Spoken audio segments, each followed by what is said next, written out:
Bienvenue à tout le monde sur ce webinaire, sur la gestion durable des pelouses sportives qui a été, réalisé par Fredon Grand Est, grâce au soutien de la région Grand Est et de l'agence de l'eau Rhin-Meuse qui sont nos partenaires historiques sur la gestion durable de tous les espaces, extérieurs qu'on peut retrouver dans les collectivités ou chez les gestionnaires privés. Ça ne peut pas passer la diapo. Ah non. Alors pour cette matinée, je vous propose de démarrer par une introduction pour, déjà comprendre, sur quoi on va travailler.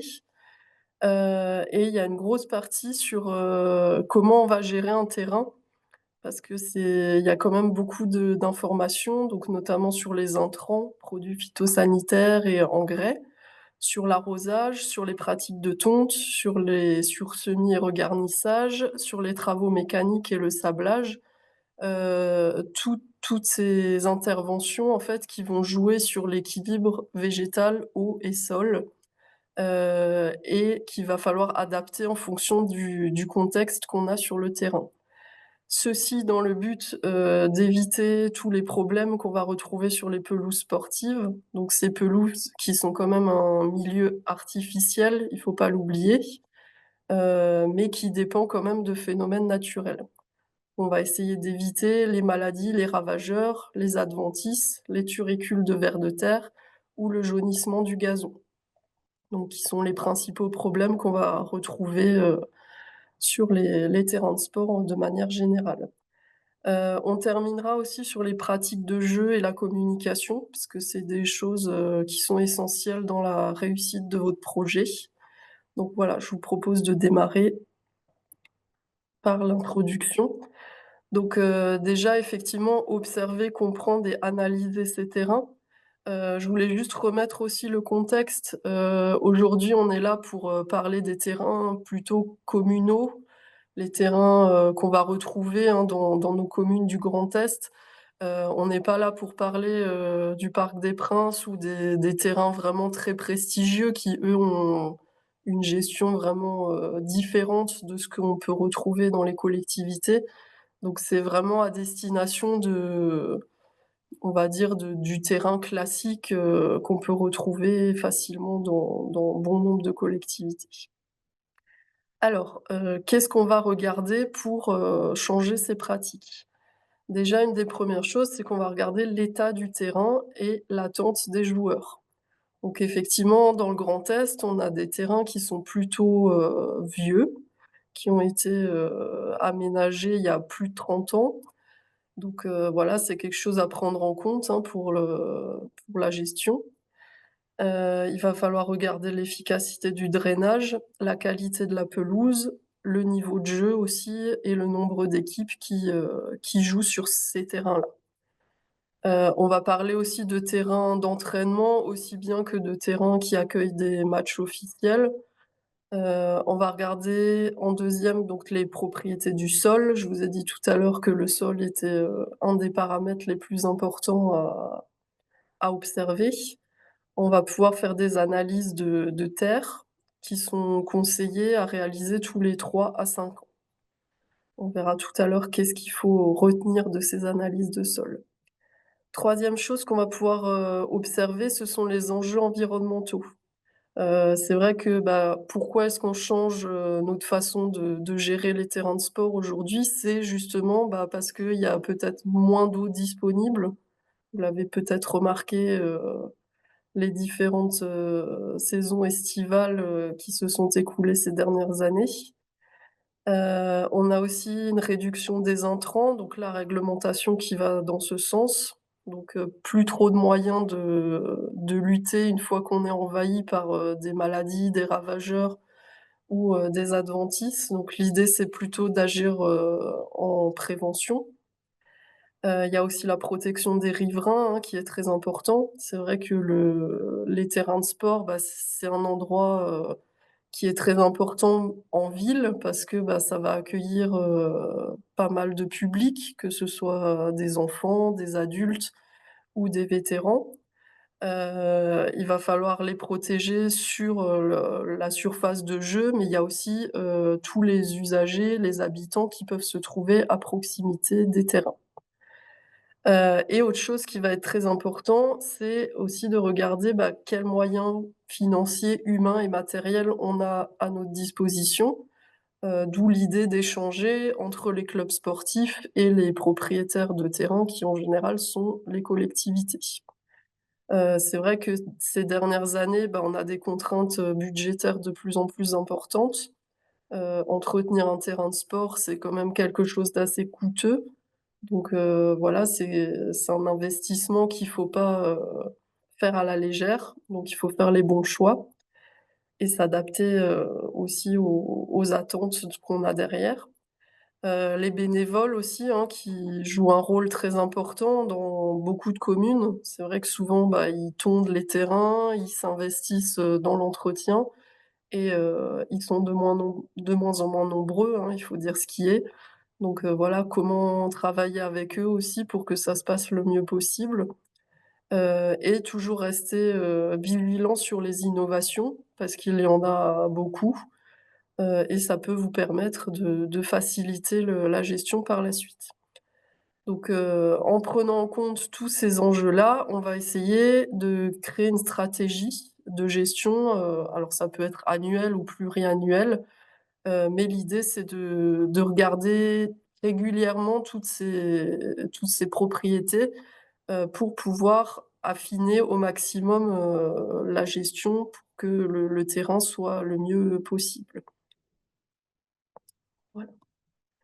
Donc je vous disais justement qu'il fallait, régulièrement faire des analyses de sol. Alors quand on en fait, hein, on va prélever des petites carottes comme vous pouvez voir sur la photo et on va, envoyer l'échantillon à un laboratoire qui va faire différentes analyses. Et là, on va voir quels sont les paramètres à regarder. Alors effectivement, soit vous pouvez, faire sous-traiter ces analyses et auquel cas le conseiller pourra vous orienter, ou alors vous pouvez les réaliser vous-même.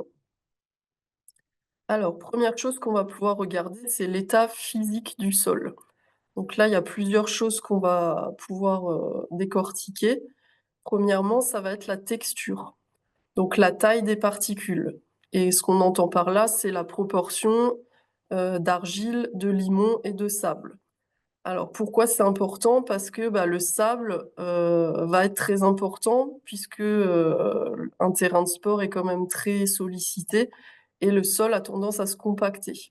Le sable, lui, il va avoir ce rôle, d'aération du sol pour que l'air et l'eau puissent continuer à circuler et à faire que la vie du sol, puisse se poursuivre et que les racines puissent, bien se développer et avoir un gazon en bonne santé.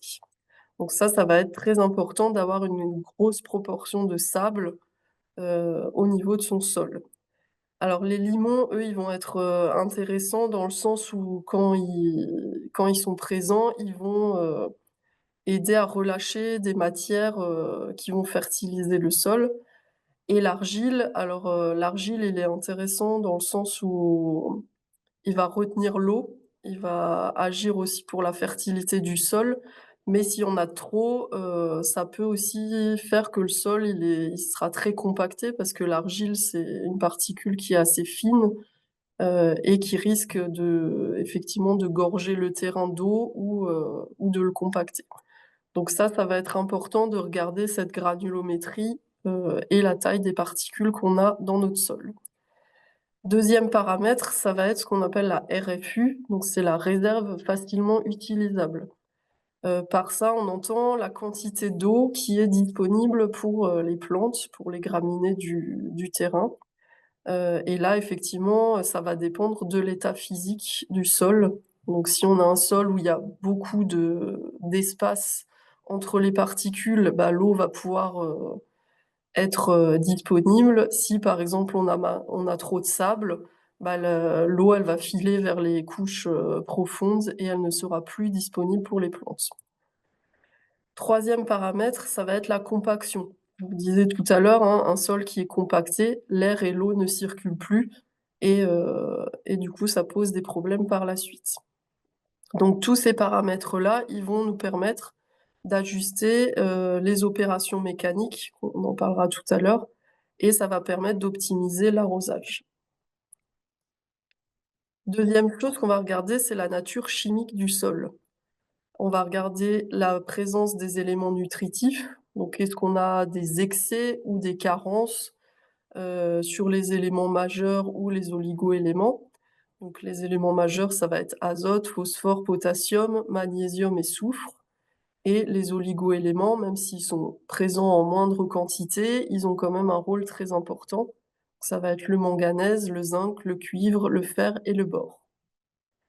Deuxième chose qu'on va regarder, c'est la CEC, donc c'est ce qu'on appelle la capacité d'échange du sol et le pouvoir fixateur. Donc là, c'est en fait l'aptitude du sol à retenir les éléments nutritifs. On a dit tout à l'heure, l'eau, elle est retenue par l'état physique. Les éléments nutritifs, bah, c'est pareil, ils peuvent être soit retenus par les particules du sol et disponibles pour les racines des plantes, soit ils peuvent, s'enfuir vers les couches profondes. De manière générale, donc la CEC va renseigner sur la fertilité du sol.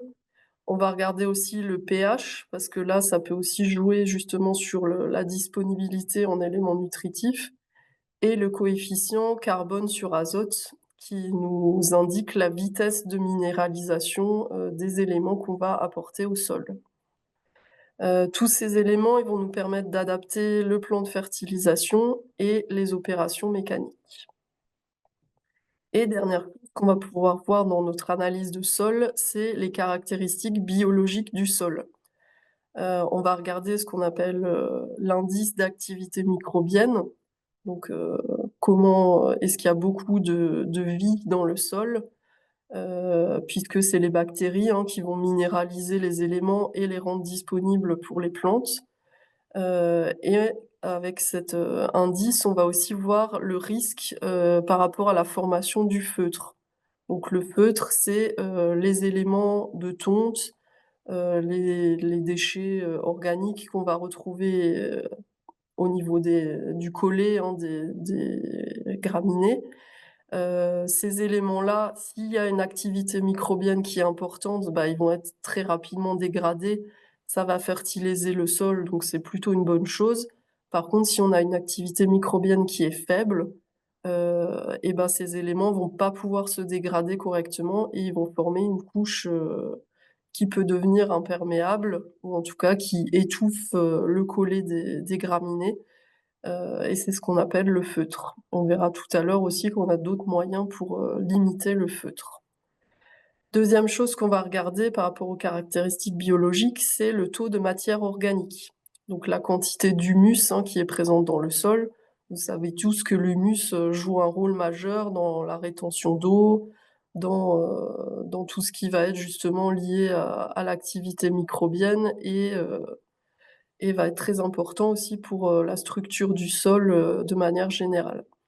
Donc tous ces paramètres vont permettre d'adapter les pratiques de tonte et les pratiques de fertilisation. Donc voilà, ces analyses-là, on préconise de les réaliser tous les 3 à 5 ans, tout simplement parce que, bah, ils vont changer puisque, bah, le terrain va être plus ou moins sollicité en fonction de la météo et de nos pratiques d'entretien, on va pouvoir corriger, différentes choses qui seront indiquées dans ces analyses. Alors la première partie, va concerner tout ce qui va être intrants, donc produits phytosanitaires et engrais. Alors pour les produits phytosanitaires, vous savez qu'il y a des restrictions, donc ce tableau va justement récapituler toutes ces interdictions.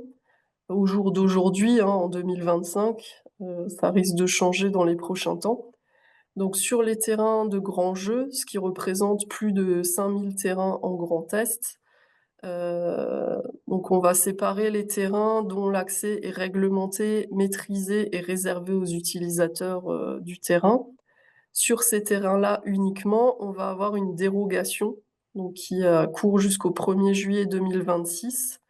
Tout simplement parce que les ministères, des sports et de l'environnement considère que sur ces terrains-là, on n'a pas encore de solution vraiment alternative, par rapport à ces produits phytosanitaires, donc on peut encore les utiliser pour garantir une qualité de jeu, lors des compétitions officielles. Donc cette dérogation, elle va concerner, tout ce qui est désherbage sélectif, les champignons, de type Pithiacée, le dollar spot, les fusarioses, les helminthosporioses, les piricularioses, les maladies du feuillage et les ravageurs du sol. Alors bien sûr, là, on parle des produits phyto qui sont homologués pour les terrains sportifs. Pour l'utilisation de ces produits, il faudra réaliser une fiche trajectoire, qui permet de voir qu'est-ce qu'on va faire pour supprimer ces traitements, et cette fiche est à réaliser, fin juillet 2025. Pour les terrains de grands jeux qui sont en libre accès et les autres terrains, type terrain d'entraînement qui n'accueillent pas de match officiel, tous les traitements phytosanitaires sont interdits. Alors, restent autorisés pour, tous les traitements, sur tout type de terrain, les produits de biocontrôle, les produits à faible risque ou ceux qui sont autorisés en agriculture biologique. Je rappelle que dans ces produits-là, il n'y a pas de désherbant sélectif. Alors, si on réalise, ces traitements, donc sur les terrains de grands jeux qui sont, réservés aux joueurs, je ne sais plus, dont l'accès est réglementé et réservé aux utilisateurs du terrain, on va avoir des restrictions d'usage néanmoins, qui peuvent concerner une partie, voire tout le terrain. Alors, on va avoir des zones qui concernent, la protection de l'eau. On va avoir les qu'on va appeler les ZNT, donc les zones de non-traitement. C'est, lorsqu'on a un point d'eau qui est visible sur une carte IGN à l'échelle 1/25 millième. Donc sur la photo, on a l'exemple de la Meurthe, et selon les produits qu'on va utiliser, on peut avoir, une distance par rapport à l'eau où on n'aura pas le droit de traiter, qui peut aller de 5 à 20 mètres. Ce sera indiqué sur l'étiquette du produit ou sur la fiche de données de sécurité ou la fiche technique. Donc là, effectivement, vous voyez qu'on a une toute petite partie du terrain qui peut être concernée, par ces zones de non-traitement. Mais, voilà, il y a souvent effectivement des ruisseaux ou des cours d'eau qui peuvent être à proximité, de nos terrains de sport. Par rapport justement à la protection aussi des riverains et des habitations qui pourrait y avoir à proximité des terrains, donc ça concerne surtout les grandes villes, on va avoir une distance de sécurité riverain, donc on appelle DSR, où on ne pourra pas appliquer de produits. Donc là, elle est un peu plus réduite, la distance, donc c'est de 3 à 5 mètres, sauf si le préfet, décide d'augmenter cette distance, via un arrêté préfectoral pour protéger des personnes sensibles. Alors cette distance, de sécurité riverain ne s'applique pas aux produits de biocontrôle et à faible risque que j'ai cités tout à l'heure. Lorsqu'on réalise des traitements, il faut mettre un panneau sur site pour, informer les riverains, et respecter aussi le délai de rentrée. Donc quand on traite, on n'a pas le droit de faire rentrer des joueurs. Alors en général, c'est 6 heures en milieu ouvert, mais ça peut, augmenter en fonction des produits. Donc tout ça, il va falloir bien le respecter et bien vérifier du coup, quels produits on utilise. De même, si on réalise un traitement phytosanitaire, je rappelle que, quand on stocke le produit, il y a des conditions de stockage qui sont à respecter. Donc une armoire, spécifique, métallique, fermée à clé, avec un affichage et cetera. Il faut tenir compte aussi de certaines règles. La personne qui achète le produit et qui l'applique doit posséder un certificat en cours de validité. La personne qui applique doit porter les équipements de protection, adaptés. Le matériel aussi d'application doit être conforme et il faut respecter certaines, conditions météo, donc pas de vent, pas de pluie et pas de chaleur excessive, sinon le produit risque de dériver de passer, vers les couches inférieures du sol ou de s'évaporer. Il faudra aussi éliminer correctement les emballages vides ou les produits, non utilisables, donc périmés ou qu'on n'utilise plus. Voilà. Donc en général, quand il y a des traitements, l'idée de sous-traiter aussi peut être une solution pour, éviter de faire ça, tout ça en interne. Donc voilà pour les produits phytosanitaires. Concernant les engrais, donc là, la réglementation est un petit peu plus récente. C'est une loi qui date du 22 août 2021, et qui dit qu'à partir du 1er janvier 2027, les personnes publiques n'auront plus le droit d'utiliser ou de faire utiliser des engrais de synthèse qui ne sont pas utilisables en agriculture biologique pour l'entretien de leurs espaces. Les terrains de sport, font exception à cette loi pour l'instant, mais il y aura néanmoins une feuille de route, éditée par les ministères des sports et de l'environnement pour, définir des bonnes pratiques environnementales à respecter sur ces zones. Alors qu'est-ce qu'on va retrouver dans cette fiche? L'idée, c'est d'équilibrer au maximum, la fertilisation. Alors l'objectif est d'avoir un gazon dense, vigoureux et résistant au stress. C'est pas pareil qu'une prairie, agricole, par exemple, où là, on va vouloir faire pousser, les graminées dans le but de faire du foin. Ici, c'est vraiment de renforcer le gazon pour que, il supporte tous les stress qu'on va lui appliquer, donc notamment, le passage, intensif des joueurs, les tacles et les stress aussi liés, bah, au changement climatique et aux paramètres, météo. Alors, on va regarder un petit peu de plus près, comment on fertilise un terrain de sport. Donc en général, on va faire une fertilisation plutôt, avec de l'azote et du phosphore au printemps pour, réparer le tapis, qui aura souffert pendant l'hiver et on va surtout stimuler la croissance et l'enracinement. Donc l'enracinement, ça va être un facteur très important. C'est ce qui va permettre à la plante de bien capter l'eau, de rester verte aussi en période de sécheresse et de résister au stress. Donc ça va être important de le faire au printemps, puisque c'est après que le gazon va être le plus sollicité. En automne, on va plutôt, mettre en place une fertilisation avec du potassium, tout simplement pour que, le gazon puisse accumuler des réserves, durant l'hiver et il va pouvoir résister aux maladies et au stress. Comme je vous disais, les oligoéléments sont également très importants. Ils vont permettre aux plantes d'avoir un bon fonctionnement, donc ils vont pouvoir, faciliter la photosynthèse, la construction des protéines qu'on va retrouver dans le gazon et la formation d'hormones. Donc c'est comme nous, hein, si on est, en très bonne santé, on va pouvoir résister, bah, aux maladies ou au stress. Le gazon, c'est pareil. Il va pouvoir, s'épanouir et résister au piétinement et aux conditions qui pourraient être défavorables pour lui.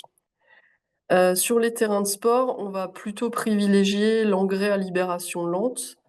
Alors il y a deux raisons à cela. C'est que, le gazon va avoir besoin de ces éléments petit à petit. Donc ça va permettre en fait de donner, les éléments au bon moment. Parce que si on fait une fertilisation, rapide, ben, la plante, elle aura l'azote ou le phosphore au bon moment, mais enfin, elle aura lors de l'application, mais dans le temps, elle n'aura plus de ressources, puisque ça va migrer en général vers les couches profondes du sol. Et la deuxième raison, c'est qu'effectivement, bah, si on fait, ce qu'on appelle un one shot, hein, un traitement, une fertilisation, rapide qui va migrer vers les couches du sol, et ben, ça risque de polluer notamment, les nappes phréatiques et les eaux qu'on va retrouver, les eaux souterraines. Dernière chose dont je voulais vous parler par rapport aux intrants, ce sont les phytostimulants, qu'on appelle aussi additifs agronomiques. Donc ce sont, des produits qui sont homologués en tant que matière fertilisante et support de culture, au même titre que les engrais et les amendements, et ce sont en fait, des substances qui vont aider à stimuler, l'absorption des nutriments, par exemple, faciliter la germination et le développement des graines, donc lors des regarnissages, par exemple, qui vont permettre en fait au gazon de mieux utiliser les nutriments ou de résister aux agressions, que ce soit la sécheresse, l'excès d'eau, les températures extrêmes, et cetera. C'est un petit peu, voilà, les alicaments qu'on pourrait retrouver, pour nous, en termes de santé.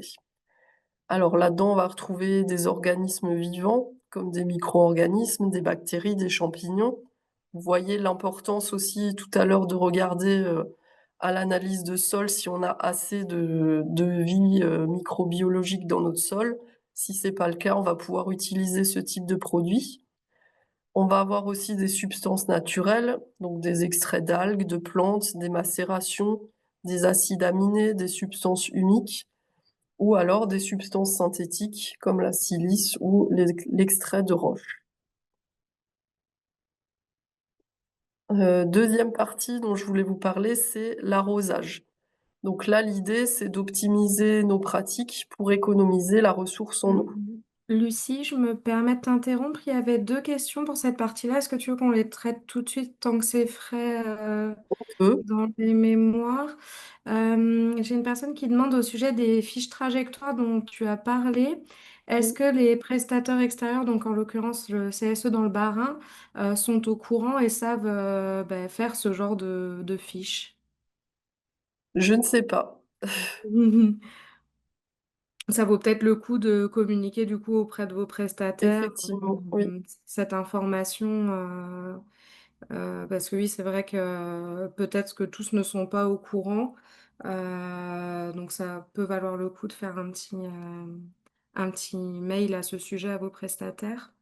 Oui, Et bah, j'ai c'est un vrai que autre c'est nouveau, ouais. donc on est encore un petit peu, voilà, on ne sait pas vraiment trop comment ça va se passer, mais Et du coup, en cas de question, est-ce que les prestataires peuvent faire appel à nous s'ils ont des questions à ce sujet?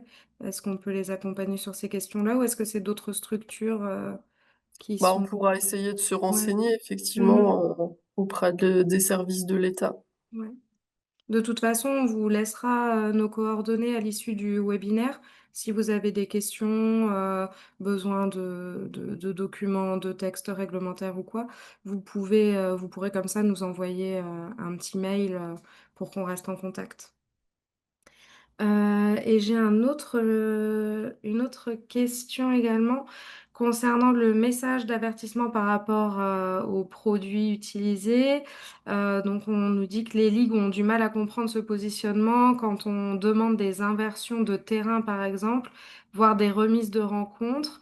Est-ce que tu sais s'il existe une information au niveau des commissions, terrain des ligues qui aurait été faite ou pas? Non, je ne sais pas. Ouais. Non, c'est vrai que nous, on n'a pas l'information, Non, en direct, donc mais c'est sûr que c'est des grosses contraintes, et c'est vrai que parfois, bah, il y a pas de grandes solutions, c'est très compliqué pour les clubs de foot et je le comprends. mmh. Ouais, merci. C'était les 2 questions qu'on avait. J'ai aussi une personne qui demandait si, la vidéo sera disponible en replay, donc on mettra sur notre chaîne YouTube. Je vous remettrai le lien, dans la barre de discussion. Comme ça, vous pourrez revisionner, ou envoyer également à vos contacts, qui pourraient être intéressés par le sujet. Oui, notamment s'il y a des communes, n'hésitez pas à transmettre aussi aux clubs de foot, Oui. parce que c'est vrai que nous, on n'a pas forcément leurs coordonnées, mais voilà, peut-être que ça peut les intéresser. Mmh. Eh bien, je Heu, ne du t'embête coup, plus. jusqu'à la prochaine partie. Voilà. Donc on va passer à la partie arrosage. Donc je lui rappelle que les dernières années, il y a eu des arrêtés préfectoraux en Grand Est, concernant des restrictions d'eau, puisque, bah, il y avait alerte canicule et la ressource en eau était limitée. Donc c'était sur de nombreux sujets, hein, alors sur les espaces verts, les fleurs, les pelouses, les potagers, les arbres, les arbustes, donc ça, c'est plutôt les espaces verts de collectivité, mais les terrains de sport étaient également concernés. Donc il faut savoir qu'il y a, 4 niveaux d'alerte au niveau de cette ressource en eau. La vigilance où là, il y a qu'une sensibilisation, du public par, les élus. Il y a 2 niveaux d'alerte, donc alerte simple et alerte renforcée, où là, effectivement, on avait des limitations horaires quant à l'arrosage, des terrains de sport. Donc, voilà, il faut aussi s'adapter, avoir le personnel, ou les bénévoles qui veulent bien arroser à ces horaires-là. Alors pourquoi on a des limitations horaires, hein? Tout simplement, bah, quand il fait chaud et qu'on arrose, bah, on a une grosse perte, en évaporation. Donc en général, il faut plutôt arroser, en soirée, voire la nuit, ce qui est beaucoup plus pratique quand on a un arrosage automatique. Mais il faut savoir aussi que, en période de vraie crise, par rapport à la ressource en eau, on peut avoir une interdiction totale, d'arroser le terrain de sport. Alors pas de panique, ça concerne uniquement l'eau du réseau, les eaux de surface et les eaux souterraines. C'est quand même les principales ressources, qu'on utilise en général pour arroser les terrains de sport, mais on peut éventuellement, trouver d'autres solutions. Mais, voilà, ça risque quand même, de de compromettre, l'arrosage sur plein de communes si ce cas se présentait. Alors, comment est-ce qu'on va définir la bonne quantité d'eau, à apporter? En fait, c'est quoi l'équilibre? C'est en fait, bah, un gazon où il y a pas un manque d'eau et là où il n'y a pas un excès d'eau. Alors quand on manque d'eau, bah, il va y avoir un stress hydrique, le gazon va se dessécher, il va être plus fragile et le sol va craqueler. Quand on a un excès d'eau, à l'inverse, on va favoriser tout ce qui est maladie cryptogamique, hein. Les champignons, ils aiment bien, l'humidité. Les racines risquent d'être asphyxiées et on risque en plus de gaspiller de l'eau, ce qui est justement, ce qu'on ne souhaitait pas faire puisqu'on veut, garantir la quantité d'eau pour tout le monde. Alors pour, justement trouver la bonne quantité d'eau à mettre, on va regarder différents paramètres. Donc la structure du sol, la quantité de matière organique, les facteurs météo aussi, hein, la température. S'il a plu, juste avant qu'on arrose, c'est peut-être pas la peine, de mettre autant d'eau. Les propriétés de l'eau aussi, la dureté, le pH. On peut réaliser, des traitements sur l'eau qui permettent, d'optimiser l'arrosage et aussi, le type de matériel qu'on va utiliser, notamment la taille, des gouttes qu'on va appliquer sur le terrain. Alors il y a d'autres techniques aussi qui permettent, d'optimiser l'arrosage, c'est, l'épandage de pouzzolane. Alors là, ce sont des poudres, spécifiques, hein, qui sont développées pour les terrains de sport, qui permettent de retenir l'eau, dans les sols qui seraient un petit peu trop drainants. Il y a aussi la structuration de l'eau. Donc là, il s'agit en fait, de structurer les molécules d'eau par différents traitements. Donc ça peut être, des choses qu'on applique autour des tuyaux. Ça peut être, des mouvements d'eau aussi, sous forme de vortex. Voilà, il y a différentes, techniques, mais ce qu'il faut retenir, c'est que l'eau structurée va beaucoup mieux pénétrer dans les tissus végétaux. Donc on a notamment un golf, qui a réussi à économiser 30 d'eau lorsqu'ils irriguent leur gazon, grâce à cette technique. On a aussi des graminées qui sont développées, pour les terrains de sport, qui sont moins gourmandes en eau et qui résistent mieux à la sécheresse. Donc là aussi, c'est intéressant de rester alerte par rapport au catalogue qu'on peut retrouver, et auprès de vos fournisseurs pour qu'ils vous conseillent, des variétés moins gourmandes en eau. Autre chose, qu'il va falloir regarder, c'est l'état du réseau de drainage. Justement parce que, ben, un terrain qui est pas bien drainé, il va avoir des gros problèmes, d'excès d'eau. Donc la première chose qu'on peut faire, c'est essayer de récupérer les plans d'aménagement et le carnet d'entretien. Parce que normalement, lorsque le terrain il est conçu, on va vous donner des informations sur le réseau de drainage, sur l'entretien, sur, le renouvellement éventuellement de certains éléments. Donc, là, effectivement, c'est normalement, le votre base de travail. Malheureusement, comme je vous disais, les terrains, ils sont plutôt anciens sur le Grand Est. Donc, voilà, on n'a pas toujours ces plans et ces éléments-là. Des choses qu'on peut, par exemple, faire pour entretenir son réseau de drainage, c'est, on peut mettre des caméras dans les drains pour voir si c'est pas bouché. On peut faire une étude de perméabilité dans les différentes tranchées. Et il faut savoir que le système de drainage a normalement une durée de vie. Donc en principe, les terrains doivent être renouvelés ou entretenus, en conséquence. Donc comme je vous le disais, un mauvais drainage, bah, ça favorise, la stagnation de l'eau, l'excès d'eau et donc les maladies, cryptogamiques notamment. Il y avait des questions par rapport à cette partie arrosage?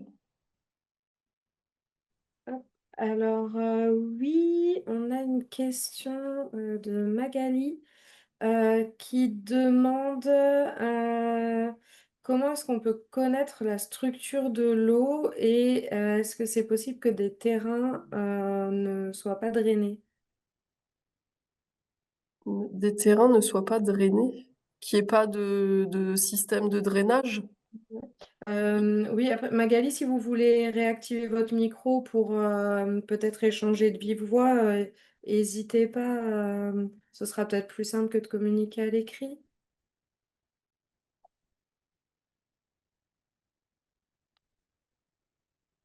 Non. Attends, je vais essayer. C'est pas Heu, grave. Effectivement, ouais. oui, il peut, c'est pas obligatoire d'avoir un drainage sur le terrain de sport, mais normalement, s'il a été conçu à cet effet, normalement, il devrait y en avoir un. Mmh.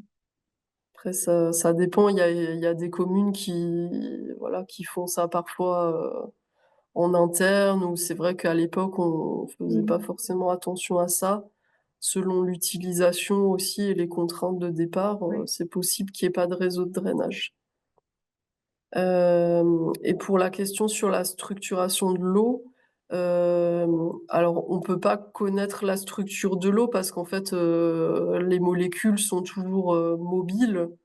Donc, normalement, si on ne réalise pas de traitement spécifique pour structurer l'eau, bah, elle a toujours la même structure. Après, c'est la température qui peut jouer aussi, donc chose que je n'ai pas dite aussi, effectivement, la température de l'eau est très importante, notamment ceux qui pompent, dans les nappes phréatiques. L'eau, elle est relativement fraîche et si on arrose, en pleine journée quand les graminées sont en plein soleil, ça peut faire un choc thermique. Donc ça Mmh. aussi, il faut y faire attention effectivement, c'est un point important. Et j'ai également, quelqu'un qui demande si c'est préférable d'arroser plutôt le matin ou le soir? Alors moi je dis toujours plutôt, le soir, enfin en fait c'est la nuit, hein, quand il fait frais. Mmh. Ouais. Tout simplement parce que, bah, il y aura moins d'évaporation. Après, ça dépend en fait, ce qu'on appelle le matin et le soir. Quand moi je dis le matin, c'est 3-4 heures du matin. Mmh. Donc, c'est vrai que souvent quand on dit le matin, on pense à 6 heures, 6 heures, 7 heures, mais 7 heures. c'est déjà presque trop tard. Et pareil pour le soir, on le voit là, quand il fait très chaud, il peut faire encore très chaud jusqu'à 23 heures minuit. Donc, effectivement, le mieux, c'est la nuit. Après, bah, en fonction des contraintes qu'on a, on adapte, Mais Oui, j'ai connu effectivement des bénévoles qui se lèvent la nuit pour arroser le terrain de sport, hein. ouais. Ça existe. Oui, ce qu'il faut retenir, c'est vraiment le plus tard possible ou le plus tôt possible, Bah, là où il fait vraiment le plus s'astreindre sur frais, en les fait. OK.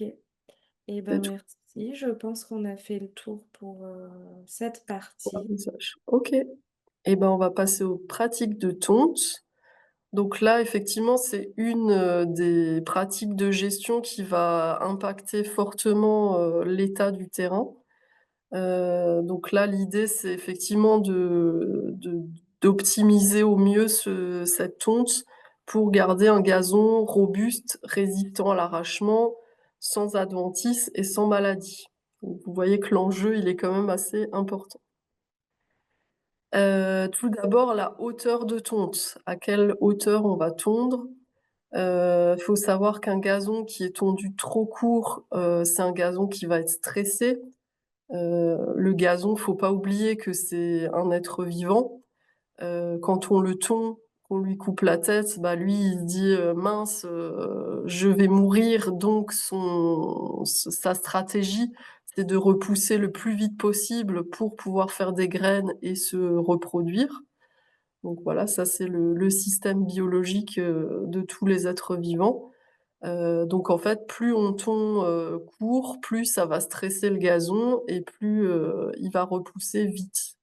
Contrairement à ce qu'on pourrait croire en se disant, «Ah bah, on va couper plus court comme ça tiendra plus longtemps et on aura à tondre un petit peu moins». C'est pas du tout le cas. La tonte trop courte aussi va limiter le développement des racines. On le voit très bien sur le schéma, hein, en bas. Un gazon, plus haut va développer des racines plus en profondeur et donc va être capable de chercher l'eau, les nutriments beaucoup plus facilement. Par exemple, on peut bien le voir, hein, en été, un gazon tondu très court, bah, il va être jaune, très, très rapidement parce qu'il aura pas les racines pour, chercher de l'eau, alors qu'un gazon, tondu plus haut, lui, il va rester vert un petit peu plus longtemps. Un gazon tondu trop court, ça va aussi favoriser les adventices, donc par exemple les pâquerettes, le trèfle, le plantain, les pissenlits. Pareil, on le voit très bien sur le schéma. Ce qui se passe, c'est qu'en fait, plus on va tondre haut, plus on aura un tapis, dense avec les graminées et il n'y aura tout simplement pas de place pour le développement de toutes les autres plantes. Donc c'est ce qu'on cherche à faire, quand on tond un petit peu plus haut. Et dernièrement, un gazon tondu trop court, ça va aussi favoriser les maladies, donc notamment le fil rouge, sur les gazons sportifs. Alors, la fédération française, conseille, selon les niveaux, de tondre entre 20 et 40 millimètres. Alors effectivement, 2 centimètres, personnellement, je trouve que c'est très court. C'est vraiment à réserver à des matchs, à des niveaux quand même importants de Ligue 1 ou de Ligue 2. Dans nos collectivités, si on peut augmenter un petit peu la taille, à 35 millimètres, voire à 40, c'est vraiment, s'éviter des problèmes par la suite. Donc normalement sur vos tondeuses, on peut régler la hauteur, donc n'hésitez pas aussi à aller voir parce que c'est vrai qu'on a tendance à le régler une fois et ne plus trop s'en soucier, mais c'est vrai que c'est bien de demander à la personne qui tond à quelle hauteur elle va tondre. Par rapport justement à aux pratiques de tonte, il faut savoir qu'en cas d'intempéries, donc les grands froids, le gel, le dégel, les fortes chaleurs, le gazon va être, particulièrement sensible et il faudra éviter de tondre, à ces moments-là parce qu'on peut clairement, impacter la pelouse et faire plus de dégâts qu'autre chose. Ce qu'on conseille aussi, c'est d'alterner, le sens des passages, tout simplement parce que, bah, si on tourne toujours, dans le même sens, le gazon a tendance à se coucher et à ne plus, être tondu correctement. Il faudra aussi affûter et désinfecter les lames, très régulièrement de la tondeuse, ce qui permet, bah, d'une part, d'éviter la prolifération de maladies. Heu, alors en désinfectant forcément, bah, si on a, des champignons qui vont sur les lames, bah, ça va disséminer, le champignon, et affûter, pourquoi c'est important? Tout simplement parce que plus on va avoir une coupe nette, moins les champignons auront d'espace pour rentrer dans les graminées. Si on a une lame qui n'est pas affûtée, ça va en fait déchiqueter, la graminée. Elle va être blessée et il va y avoir plein de ports d'entrée pour que les maladies puissent, y rentrer. Donc je vous disais tout à l'heure la hauteur de tonte, ce qu'on peut faire aussi, c'est, relever la hauteur de tonte, pendant les périodes de trêve, donc notamment en juillet-août, puisque, bah, le terrain est moins sollicité et on essaye de faire en sorte que le gazon se repose à cette période de l'année. Alors, qu'est-ce qu'on va utiliser comme matériel pour tondre? Il y a différents types de tondeuses. Donc il y a les tondeuses à lame hélicoïdale, donc qui vont tourner, vous pouvez le voir sur la photo. C'est en général quand on a une tonte qui est plutôt fréquente et basse. C'est une tondeuse qui fait une coupe assez fine, donc qui est intéressante, pour les terrains sportifs. Il y a très peu de déchets verts puisque la tonte va être fréquente. Il y a peu de projection et le terrain va être moins compacté. Donc c'est en général, des tondeuses qui peuvent être, intéressantes pour les terrains de sport. On va avoir des tondeuses à lame rotative, donc là, c'est plutôt le matériel qu'on aura, dans les collectivités qui peut être utilisé sur pas mal d'espaces. Là, on a une tonte qui est en général plus haute et moins fréquente. Les lames font une coupe moins nette. Donc, en conséquence, il y aura plus de feutre et la qualité de jeu sera moins bonne. Mais, en général, c'est une tondeuse qui est un petit peu plus abordable en termes de prix. Et troisième solution, ça va être le robot de tonte. Donc là, il y a pas mal d'avantages, c'est que, bah, il y a pas besoin de main-d'œuvre, pour, réaliser la tonte, tous les 2-3 jours. Il y a très peu de déchets verts puisque, bah, le robot va tondre quasiment quotidiennement, donc il y aura très peu de matière organique qui va tomber sur le sol, et surtout, il y aura moins de compaction parce que, bah, une tondeuse, ça reste quand même assez lourd. Quand on passe régulièrement sur le terrain, bah, ça accentue cet effet de compaction du sol, alors qu'un robot va être beaucoup plus léger. Donc avec le robot, on aura une meilleure qualité de jeu et on n'aura pas de feutre.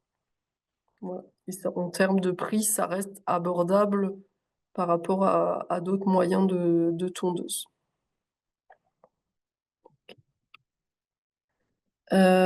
Oui, alors justement, c'est ce que je n'ai pas précisé, par rapport à ces tondeuses, c'est que soit, on va ramasser les déchets verts, soit on va faire ce qu'on appelle du mulching. Donc quel est l'avantage ou l'inconvénient de ramasser ou pas les déchets? Donc comme je disais, le type de tondeuse va être important, hein. Les hélicoïdales et les robots vont passer beaucoup plus régulièrement, donc il y aura beaucoup moins de matière. Donc là, c'est intéressant de faire du mulching. Par contre, quand on a une lame rotative, on va avoir des déchets beaucoup plus grossiers et plus importants. Donc là, si on n'a pas une bonne activité, microbiologique du sol, ça risque de faire du feutre. Hem Oui, c'est ce que j'ai dit, et par rapport au risque, faut savoir que quand on fait du ramassage, on a un risque plus important de colonisation par du pâturin annuel. Donc le pâturin annuel, c'est une graminée qui peut se développer sur le terrain de sport et qui est beaucoup plus sensible, au stress et aux maladies. Donc on essaye d'éviter que cette graminée se développe, sur nos terrains. Il y avait des questions sur la tonte? Oui, il y a eu quelques échanges, alors il y a eu un retour d'expérience, notamment, concernant les robots, donc Thierry qui disait que le résultat était meilleur, concernant son expérience avec les robots de tonte. Et après, dans les questions, ça a été abordé la question du feutre, avec les robots. Donc, il y a quand même du feutre, à gérer avec les robots de tonte, hein, c'est bien ça? Oui. Oui, oui, il peut y en avoir. En fait, ça va dépendre de l'activité biologique du sol. Si c'est intense, ben, le feutre n'aura pas le temps de se former puisque ben, les déchets de tonte vont être tout de suite minéralisés. Mais si effectivement on a une activité qui est assez faible, on peut quand même avoir du feutre, même avec une tondeuse hélicoïdale ou un robot. Ouais. En fait, pour une meilleure optimisation au niveau des terrains, moi, les robots, ils tournent quasiment H24, hormis Oui. l'arrosage, hormis les entraînements ou les matchs. Par contre, c'est vrai que en fait, j'effectue un défeutrage toutes les 6 semaines Mhm. en même temps et je fais de l'aération en profondeur. En Oui, fait, justement pour que les racines travaillent au mieux. Et ça fait 6 ans qu'on a refait le site à Brumat. Et depuis que je suis équipé à 100%, c'est-à-dire arrosage, drainage, robot de tonte et tout ça, j'ai une optimisation des terrains qui est magnifique. en effet. Alors du coup, oui, c'est vrai que c'est pour ça que je marquais, j'effectue à peu près un défeutrage toutes les 6 semaines. C'est surtout aussi au niveau de l'aération du sol. C'est Oui, ça sera une aération en surface soit, mais après c'est vrai que je travaille avec 5 apports d'engrais, mais à faible dose. C'est-à-dire je lui ramène plus souvent, mais moins. Et, oui, c'est aussi une et technique. voilà, c'est surtout ça, quoi. Après, c'est sûr que j'ai aussi, en fait, on est équipé avec l'arrosage intégré, voilà, il y a la totale. Mais c'est vrai que on va dire, les robots vous sortent une grosse épine du pied. Il y a moins de compactage avec les machines, forcément. Et non, c'est au niveau du résultat, c'est top. Oui. Bah, merci pour ce retour. Là, N'hésitez pas, hein, j'aime bien avoir des retours pas de problème. sur les machines, c'est toujours intéressant de partager. Et du coup, j'ai une question qui a suivi là juste à l'instant. Concernant le matériel pour du défeutrage, qu'est-ce qui est le plus approprié? Alors, en fait, il y a EG qui commercialise un peigne à gazon depuis pas mal d'années. On Et le verra tout à l'heure dans voilà, le... voilà. OK. Bon, ben voilà, c'est une petite mise en bouche pour la Oui, suite du c'est programme ça, comme c'est ça. ça. Il y aura une Et, partie effectivement des feutrages et aération du sol OK. par la suite. et Mais ben n'hésitez super, pas à réintervenir à ce moment-là. C'est vrai que c'est intéressant d'avoir un retour. Donc là, on va super. parler du regarnissage et des sursemis. Donc toujours dans l'optique d'avoir une pelouse la plus dense possible. Vous avez vu tout à l'heure que plus elle est dense, plus elle va être résistante, elle aura des racines plus profondes et il y aura moins d'adventices qui se développeront. Et aussi le tapis sera plus homogène, donc un confort de jeu beaucoup plus important pour les joueurs. Alors il faut distinguer le regarnissage du sursemis. Donc le regarnissage, on entend par là, un semis sur l'ensemble du terrain. Donc en général, ça se fait une fois par an, en mai-juin, et c'est destiné à régénérer la pelouse dans son ensemble. On peut éventuellement en faire aussi en septembre-octobre si la pelouse est dégarnie. Ici, on va avoir un semis très dense. Donc, on va mettre à peu près 150 à 350 kilos de graines par hectare. On aura un semoir en général en double disque qui va permettre d'appliquer ces graines. Et le problème, c'est qu'en général, quand on fait un regarnissage complet, il faut arrêter la fréquentation pendant à peu près 3 mois, C'est le juste pas temps que possible. les graines se développent. C'est juste pas possible sur les terrains de foot. En effet. Ils terminent Là, ils arrêtent c'est les vrai que c'est rencontres sur le fin côté juin. technique, mais en Et pratique, c'est toujours compliqué. voilà. C'est pour ça qu'on fait aussi du sursemis d'entretien. Donc là, effectivement, on va appliquer des graines un petit peu plus régulièrement. Donc là, ça se fait 3 à 10 fois par an pour reboucher en fait les espaces qui sont un petit peu dégarnis. Là, on aura un semis qui sera un petit peu moins dense, de 30 à 150 kilos par hectare.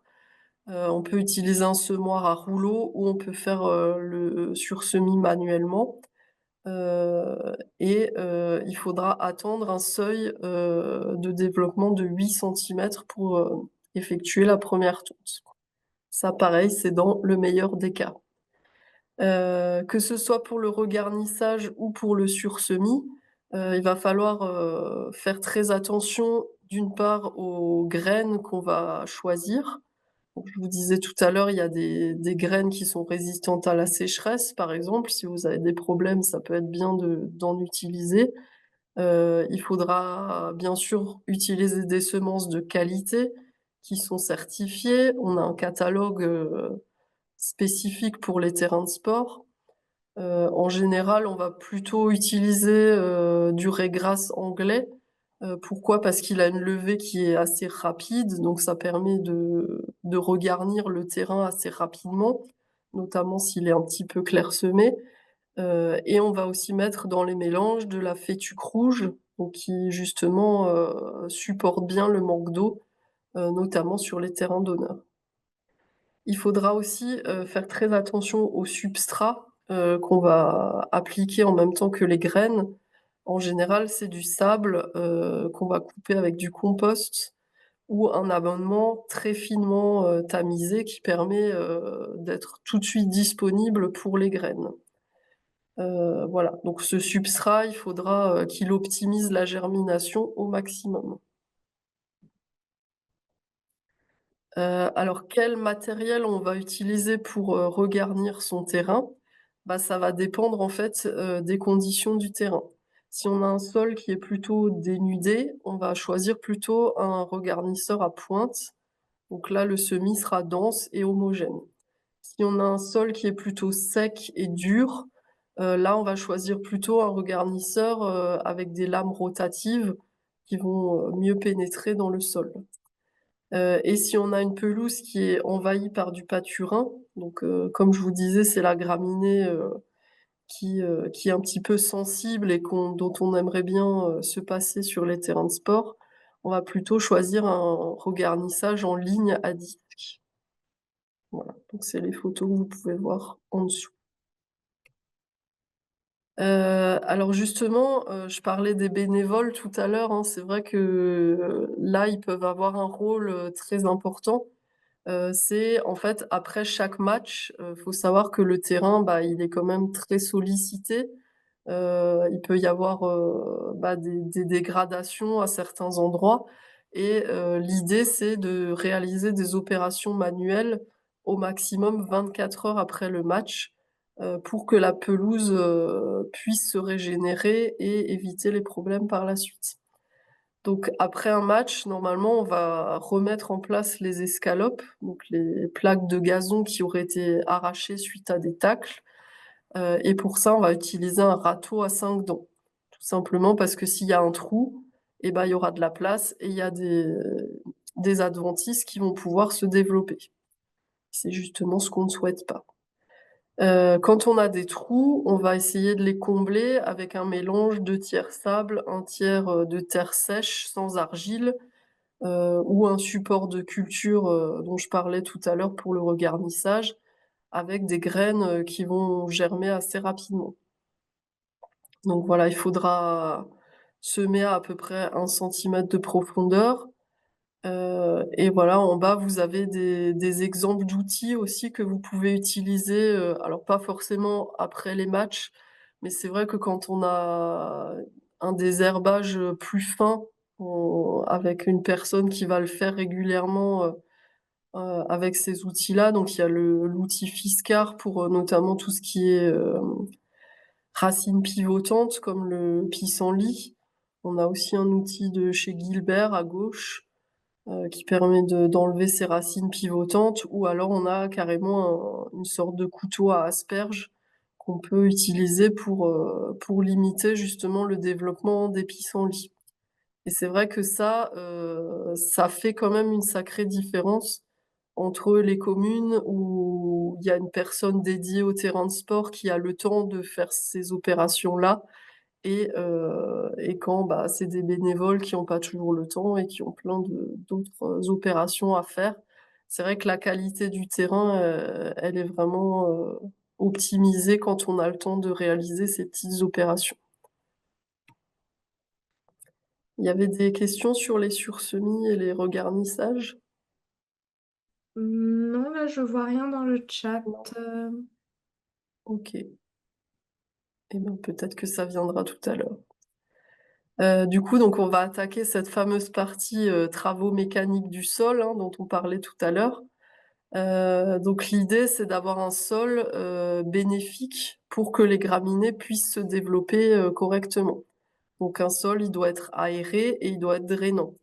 Qu'en fait, il faut qu'il y ait de l'air et de l'eau qui soient disponibles pour les racines.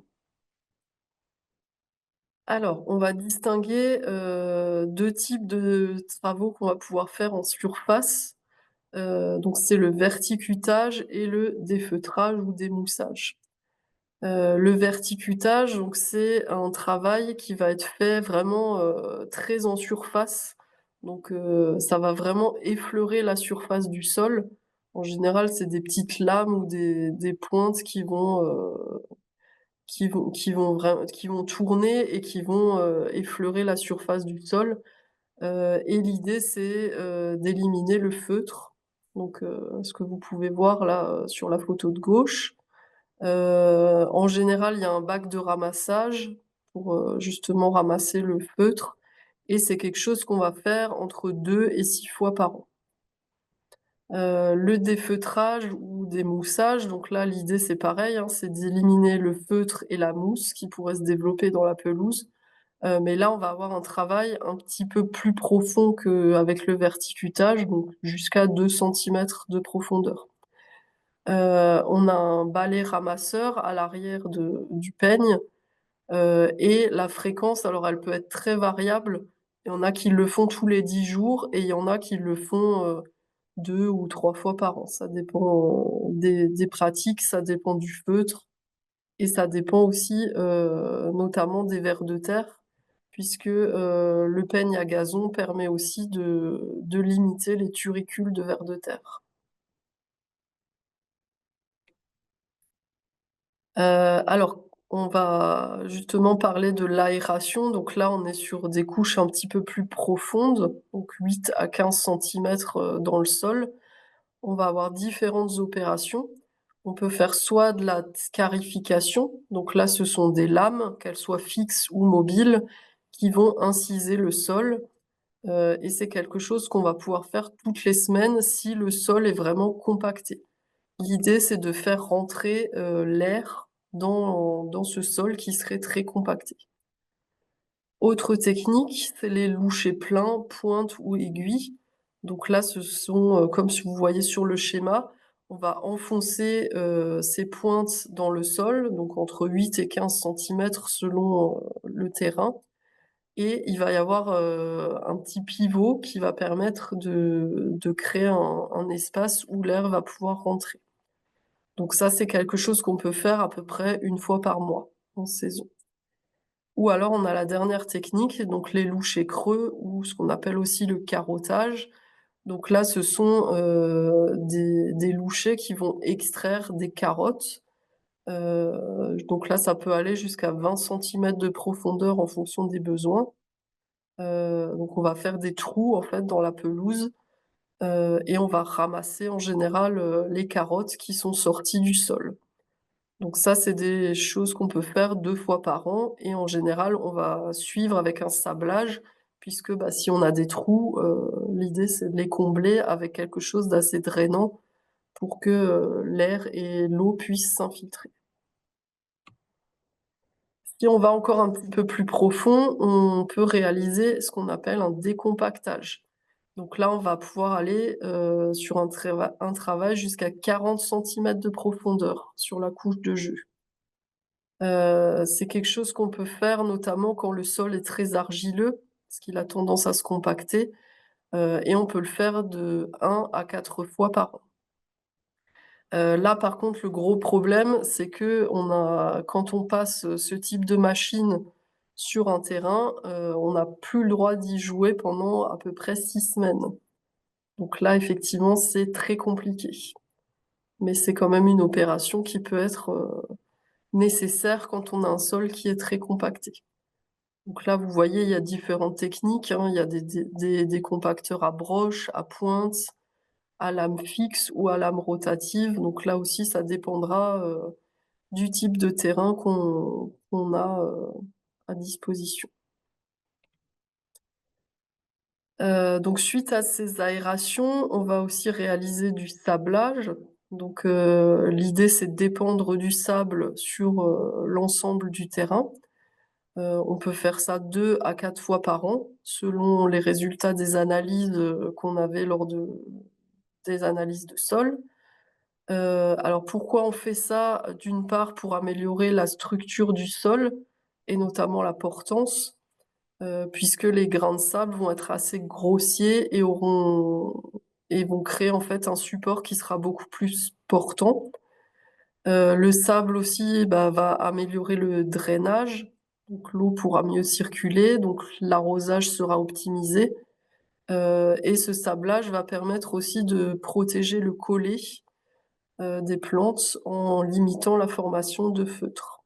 Parce que le feutre peut devenir très compact, voire même imperméable, et il peut asphyxier, les graminées.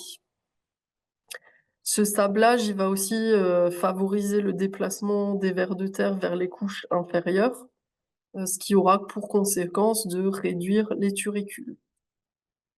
Alors quand on fait un sablage, on prend pas n'importe quel sable, hein. C'est vrai que, bah, le prix peut effectivement jouer, mais il va être très important de choisir un sable de qualité. Donc en général, on choisit un sable de rivière qui est non anguleux, donc qui est plutôt rond, qui va être riche en silice, qui sera pauvre en calcaire, qui aura un pH neutre, et qui aura surtout une faible teneur en particules fines, puisque sinon ça va compacter le sol, c'est justement ce qu'on cherche à éviter, et il faudra aussi une faible teneur en sel. Quand on réalise un sablage, on peut éventuellement aussi rajouter, un petit peu de compost ou de pouzzolane faiblement tamisé, selon les cas qu'on a, sur notre terrain. Il ne faut pas dépasser, 40 tonnes de sable par terrain et par an. Sinon le terrain devient trop drainant et on a des soucis par la suite.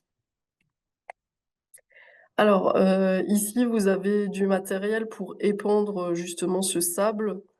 Alors il y en a plusieurs, hein, ça peut être à plateau centrifuge, ça peut être en nappe. J'ai envie de dire peu importe, l'important c'est vraiment que le sable soit épandu de manière homogène sur le terrain.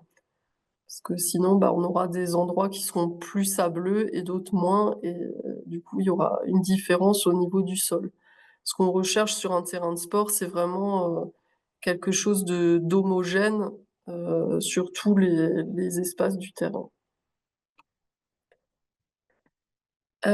Autre chose aussi dont je voulais vous parler, c'est la surfréquentation.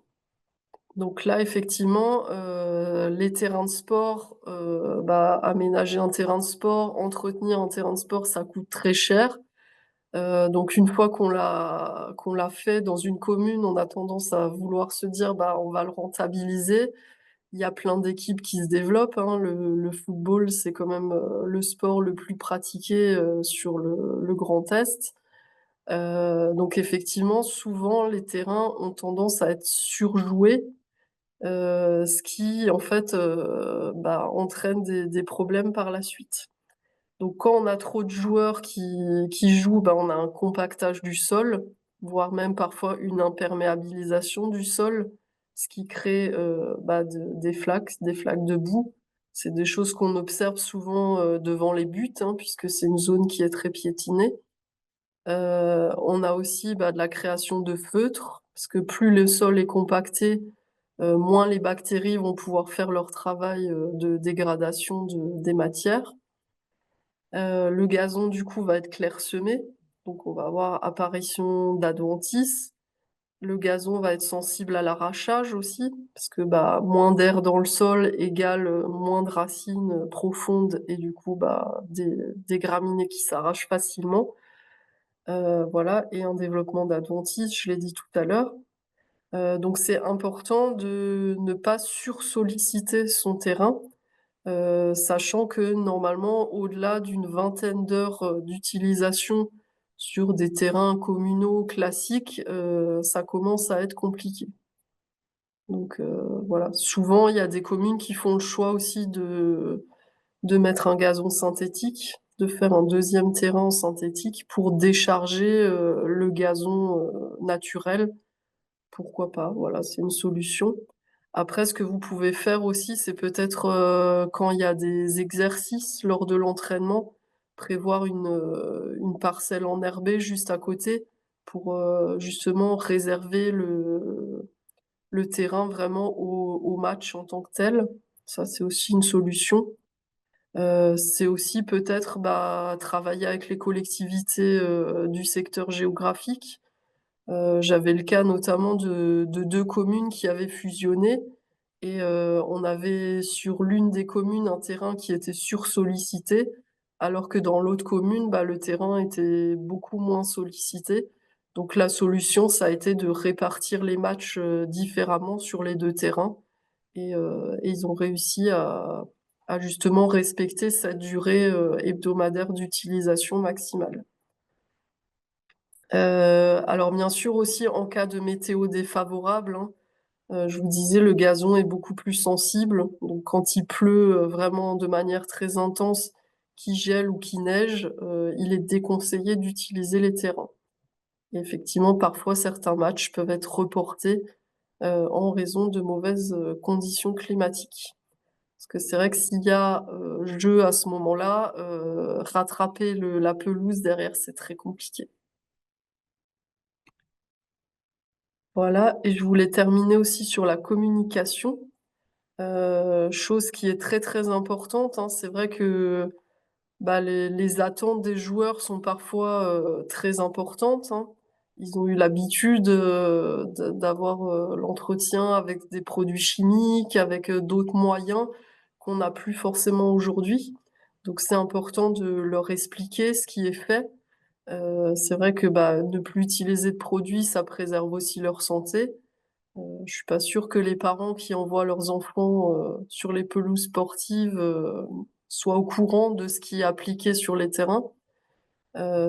Parfois les enfants aussi sont très contents de tout simplement regarder ce qui pousse sur le terrain, voir un peu, bah, est-ce qu'il y a des pissenlits? Est-ce qu'il y a du trèfle? Est-ce qu'il y a du plantain?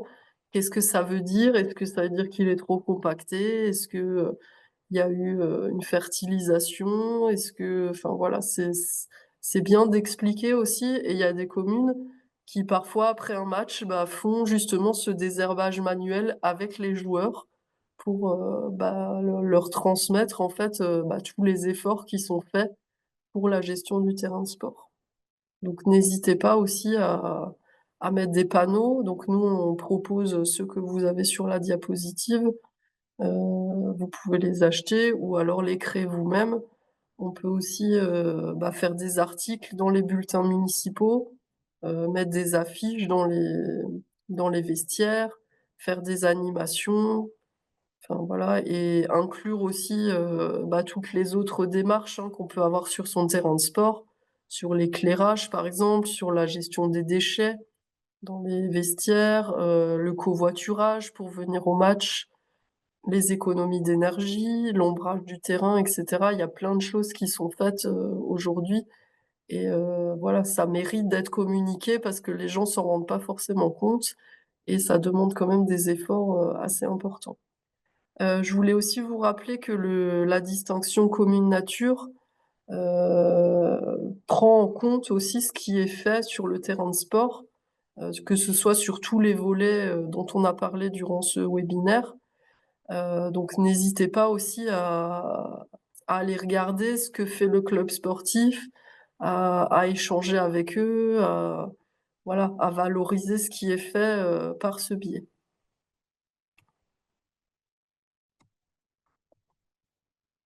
J'arrive plus à changer. Voilà et donc on arrive à la conclusion. Je sais pas s'il y avait encore, des questions? Oui, j'avais 3 questions. Je vais les prendre dans l'ordre. Que pensez-vous, pardon, des aérateurs à lame? Et ben, ça dépendra toujours du Mmh. sol, et du terrain. Effectivement, après, oui, ça peut être intéressant sur un sol qui est très compacté. Mmh. Voilà, ça permet d'aérer. Mais, c'est pas adapté dans tous les cas, effectivement. Oui, Ça, c'est comme à chaque fois, en fait, le bon choix du matériel va C'est ça. dépendre de la bonne C'est analyse qu'on aura fait, de son diagnostic, Ouais. son C'est terrain. pour ça que c'est intéressant aussi de sous-traiter Mmh. parce que, bah, on a toujours des machines qui peuvent être adaptées, en fonction des conditions de son terrain et on a Oui. toujours des machines assez récentes, qui voilà, qui sont de plus en plus performantes, hein, faut le dire. Ils font quand même des gros efforts, hein, les fournisseurs et les concepteurs de matériaux, ils adaptent constamment les machines. Mmh. Donc, par contre, l'aération à lame va quand même favoriser aussi la pousse de racines. En fait, ce que moi j'applique depuis pas mal d'années, c'est-à-dire avant chaque apport d'engrais, je fais une aération à lame justement pour forcer aussi une partie de l'engrais à aller en profondeur pour que la racine puisse se nourrir en profondeur et continue à chercher en profondeur justement. oui, C'est pour ça que l'aération à lame, moi je la préconise, pas trop souvent non plus, c'est sûr. Mais après, comme vous disiez, sur un terrain qui est très compacté, ça peut faire du bien. Moi, c'est oui. surtout pour favoriser l'enracinement. Parce que, il y a un des terrains, c'est principalement sur un des terrains, parce qu'à la base, c'était du plaquage. Et en dessous, j'ai que du sable et de la pouzzolène. Et j'ai mis quand même 3 ans à arriver à avoir de la racine sur 16 centimètres. Les premières années, c'était très, très difficile parce qu'il y avait énormément de lessivage. Mmh. Oui.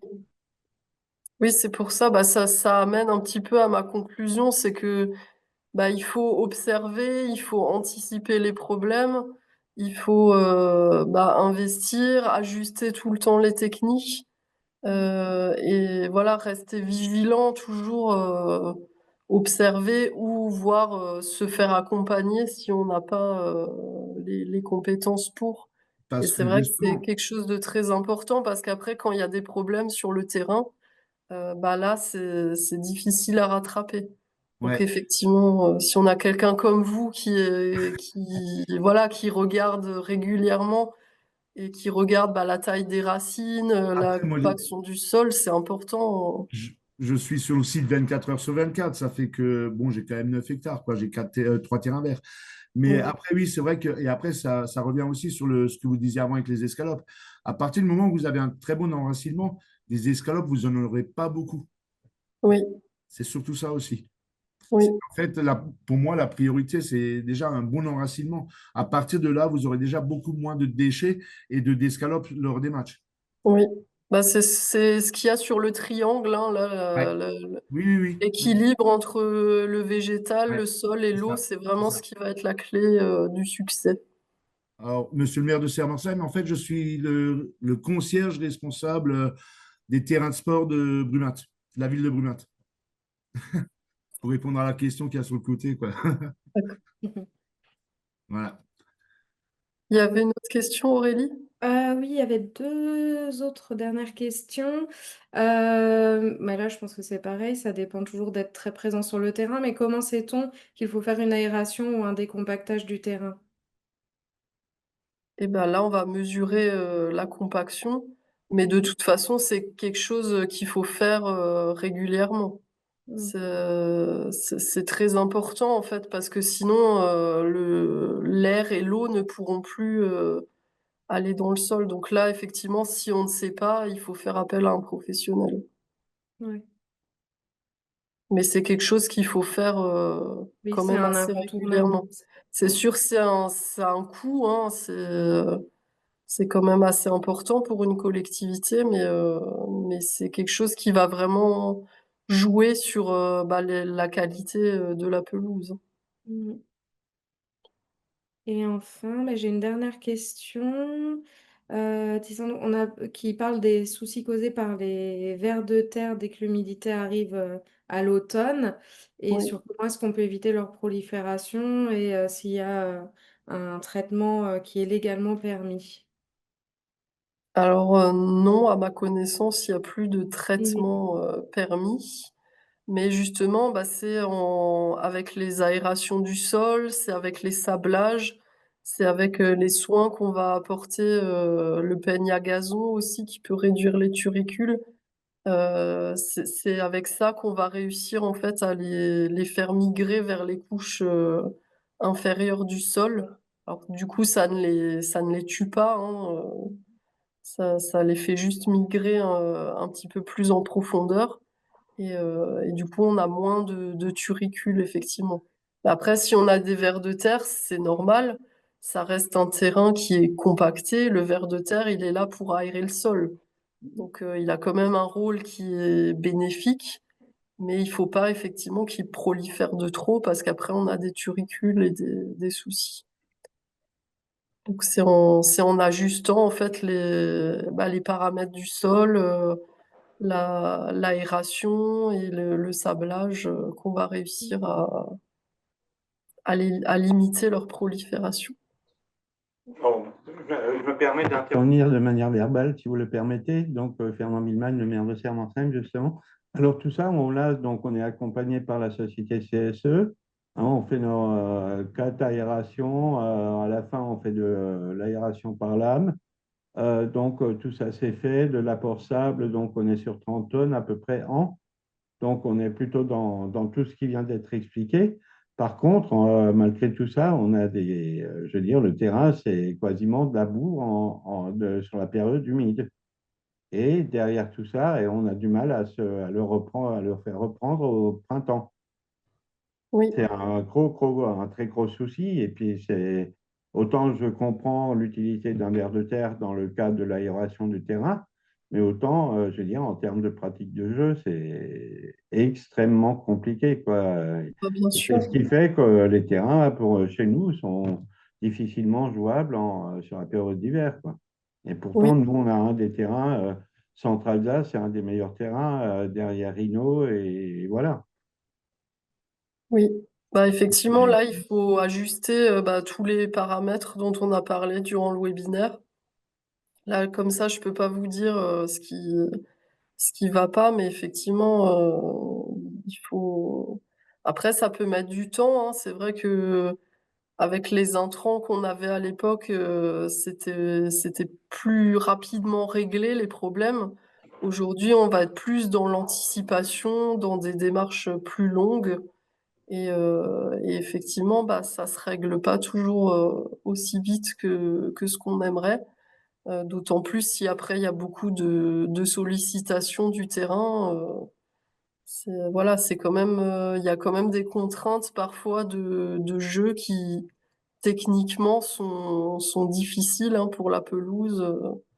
Donc voilà, c'est aussi jongler avec ça, essayer de trouver un juste milieu entre l'attente des joueurs, entre ce qui est possible techniquement, ce qui est imposé par le jeu, etc. Donc oui, c'est clairement, c'est pas évident, même si on fait tout bien, parfois, bah, on a quand même des problèmes qui peuvent être liés à la conception du terrain, qui peuvent être liés bah, à la météo, hein, selon les années, ou voilà, Souvent, ça c'est un peut, travail vraiment régulier de tout. souvent, ça peut aussi être énormément lié au niveau du drainage. En fait, avant que nous on refasse le site, il y a 6 ans, ouais, 6, 7 ans, j'avais un terrain justement où le drainage, il était mort de chez mort. En fait, ça ne drainait plus. Et j'avais le même problème que monsieur, c'est-à-dire que dès qu'il flottait, le terrain était trop gras, tu ne pouvais pas aller dessus. Et quand il était trop sec, en fait, tu ne pouvais pas aller dessus non plus, c'était du béton. Et en fait, c'était lié au drainage. Parce qu'en fait, l'eau ne s'évacuait plus quand il pleuvait. C'est ça le Mm. problème. Non, mais là, ça se passe très bien. Bon, le drainage est ancien. On a déjà effectivement parlé de le ressourcer. Hein, bon, et j'ai à des plateaux actuellement, donc Mhm. il y a des solutions existantes, techniquement Oui, parlant. Par contre, nous, en même temps, on n'est vraiment pas en surutilisation. C'est quasiment que l'équipe Fagnon qui l'utilise, voire des équipes de jeunes. Je veux dire, mhm. on est peut-être même en sous-utilisation et le fait de l'utiliser plus souvent en hiver permettrait d'avoir un peu moins de vers de terre, peut-être. J'en sais rien Oui, du tout. Ça aussi. Après, c'est vrai que le peigne à gazon est super efficace au c'est niveau des vers de efficace. terre. Mais là, c'est un investissement. Alors nous, on a effectivement, au travers de la communauté de communes de Hirstein, du canton de Hirstein, donc on a effectivement une banque matérielle, je dirais. On a D'accord. des compactages, on a voilà, on a ce qu'il faut, sapleuse autochargeable, etc. Donc je pense que je vais faire acheter un peigne à gazon qui va servir Franchement, c'est au un club de superbe foot des investissement, hein, je Vindous. vous le dis comme c'est, hein. Moi, Mhm. j'ai mis 3 4 ans à l'avoir, je l'ai enfin eu parce que, voilà, à un moment, ouais. Et en fait, franchement, c'est un super investissement, hein. Et, Je vais pas vous mentir, hein. et là, il faut le passer combien de fois Après, sur ça une... dépend. Alors, actuellement, là, je fais, comme j'ai expliqué avant, je fais un défeutrage avec toutes les 6 semaines. Après, quand on arrive en période humide, C'est plus compliqué, hein. avec les vers de terre, ben, en fait, je passe à peu près une fois par semaine. Mais tout fin, c'est-à-dire je ne rentre pas dans le sol, j'égalise juste les vers de terre. OK, J'égalise juste les turicules, c'est tout. Et en fait, d'accord. déjà rien que ça, c'est énorme. C'est énorme. OK. Mais bon, Monsieur Séné, je vais prendre contact avec vous. Oui, ben, je vous J'étais ai laissé mon numéro, de à toute façon, Prumat hein, la semaine n'hésitez pas. dernière, donc il n'y a aucun souci. J'ai pris votre portable N'hésitez et je pas. me permettrai certainement de prendre mon responsable, prendre un Avec contact plaisir, avec vous. quitte à ce que vous venez me voir sur site, hein, il n'y a aucun problème. Ouais, J'y ouais. suis H24, alors il n'y a pas de problème, j'habite sur place. Non, non, ben, j'étais la semaine dernière chez vous en réunion avec votre mère. Ah bon? Ah, ok. Non, D'accord. on se connaît comme on est tous les deux dans le bureau de l'association des maires, donc il n'y a pas de problème. D'accord. Bah, écoutez, il n'y a pas de souci. Ça sera avec plaisir, hein, il n'y a pas de problème, hein. Merci, merci. Allez, Bah, je vous ça fait laisse. plaisir de voir ces échanges. C'est en général effectivement assez fructueux quand on échange avec d'autres collectivités. Ouais, pas de souci. Avec plaisir.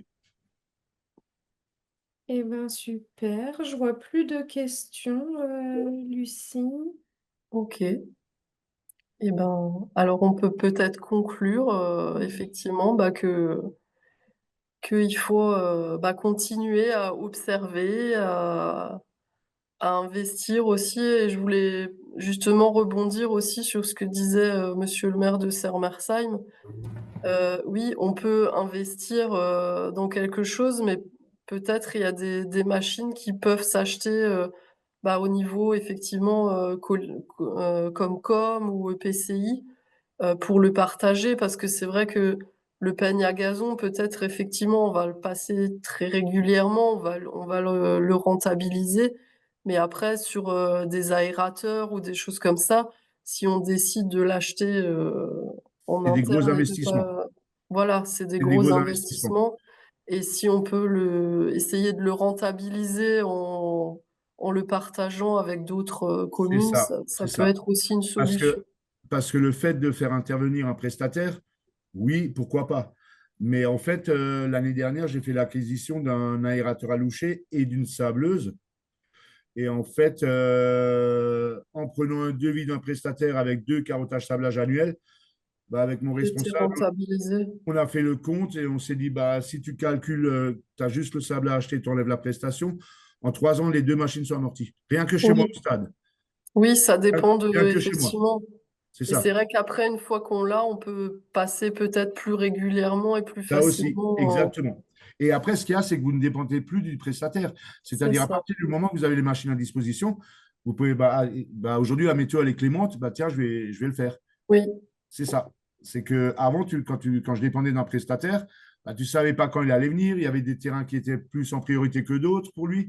Et du coup, bah, oui, l'année dernière, en fait, on n'a fait aucun sablage carottage parce d'accord. qu'on nous a fait faux bon. Euh, Ok. à un moment, je ne pouvais pas continuer comme ça. Moi, voilà, je veux dire.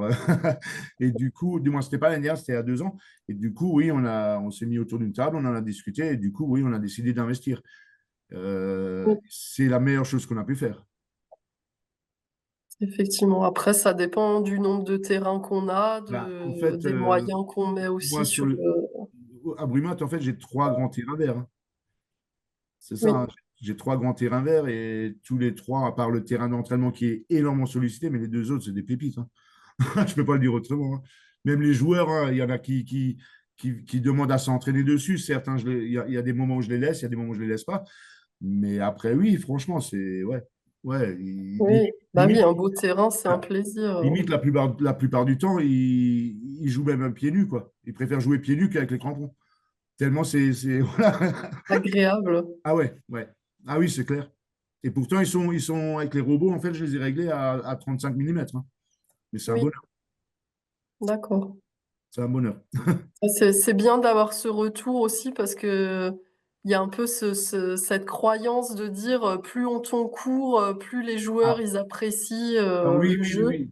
En fait, si vous voulez, c'est vrai que l'entraîneur de l'équipe 1 est venu me voir l'année dernière parce que j'avais remonté à 35. Mais c'est vrai que le terrain d'honneur, il est tombé à 28. Mais après, c'est comme dit, c'est pour ça que j'appuie aussi sur les robots. Les robots, ils tournent quasiment H24. Ça fait que tu n'as pas ce problème de stress ou quoi que ce soit. Et Oui, en fait, c'est vrai que mais c'est une moquette, le truc. C'est une moquette. Après, bah, c'est vrai que c'est ce qu'on cherche à avoir en fait. voilà. Après, c'est sûr, il faut être derrière avec les travaux mécaniques, il faut suivre avec tout, quoi, hein, c'est ça. Voilà. Maintenant, bon, comme dit, moi, ça fait 25 ans que je suis sur site. Il y a 6 ans, on a tout refait. On a investi dans le matériel qu'il faut et c'est un bonheur. C'est juste un bonheur. Et c'est pour ça que je j'hésite jamais à inviter certaines communes à venir me voir et que l'on discute. Et voilà, je veux dire, après, moi, je suis toujours ouvert quoi, à ce niveau-là. D'accord, eh ben merci, Voilà. très bien. Et ben je pense que ça fera une belle conclusion. OK. Oui. De toute façon, nous, on mettra le webinaire en ligne sur notre chaîne YouTube. Donc, je vous enverrai un petit mail avec le lien OK. dès que ça sera fait. Lucie, peut-être tu peux mettre ton adresse mail dans la boîte de chat Je si... l'avais mis. Ah bah voilà, bah, c'est parfait. Comme ça, si jamais vous voulez revenir vers nous pour toute question, besoin d'informations, ou même qu'on vienne vous rencontrer pour discuter un petit peu plus en détail de vos besoins, ce sera avec plaisir.